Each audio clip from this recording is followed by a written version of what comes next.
Hi, I'm Kristen Amdahl. In today's tutorial, I'm going to show you how to make crochet cables. In this tutorial, we're going to do a 6-stitch crochet cable using post stitches. And this is one of the cables that's featured in the Baby It's Cold Outside cowl. Let's get started. Okay, I've already done one repeat of both of the offset cables, and now I'm going to start with a row 4 again.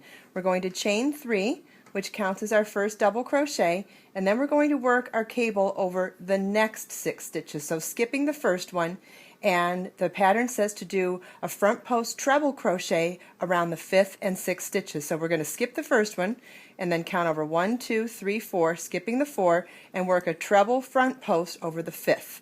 So we wrap the yarn twice, insert our hook behind the post, pull up a loop, pull through 2, pull through 2, pull through 2, and then do that again on the 6th stitch, yarn over twice, insert your hook behind the post, yarn over, pull up a loop, pull through 2, through 2, through 2. Now we're going to go back, and behind the stitches just worked, we're going to work a double crochet in the 3rd and 4th stitches. So what you want to do is yarn over, insert your hook behind the work, and then tilt it up so you can see the back side, and work 1 double crochet in the 3rd stitch, then work 1 double crochet in the top of the 4th stitch,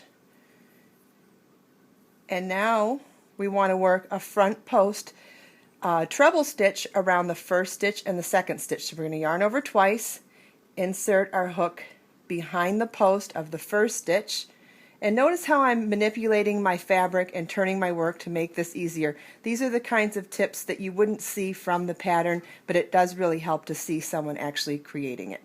So we're going to yarn over twice, insert our hook behind the post of the 2nd stitch, yarn over, pull up a loop, pull through 2, through 2, through 2, and then the next 2 stitches are going to be just a front post double crochet, which is yarn over, insert your hook behind the post of the next stitch, yarn over, pull up a loop, pull through 2, pull through 2.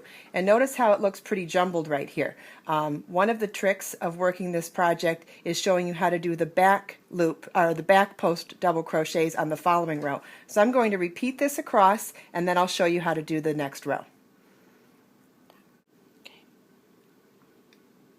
Okay, so I repeated row 4, and you can see how it doesn't quite look like a cable yet, and that's because the stitches have to be twisted so much that you can't really see them until we actually firm up the fabric by doing another row of plain back post double crochet.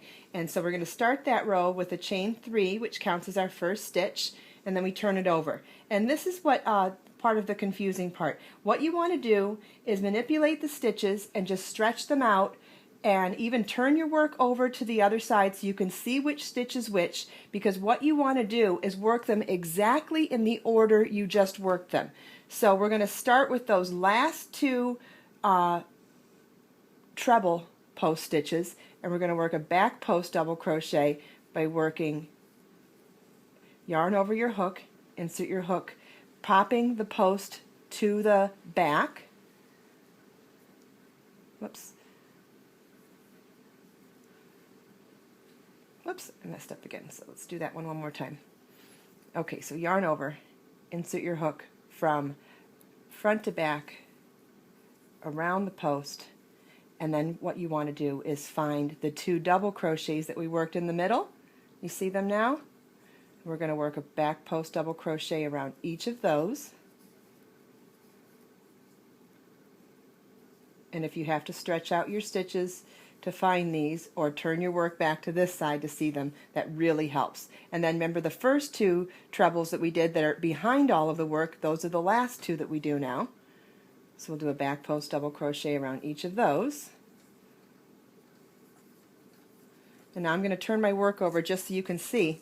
Look at how much different that looks already from what the row looked like before I did those back post double crochets. So just remember to work them exactly in the order, in the reverse order of what you did from the last row.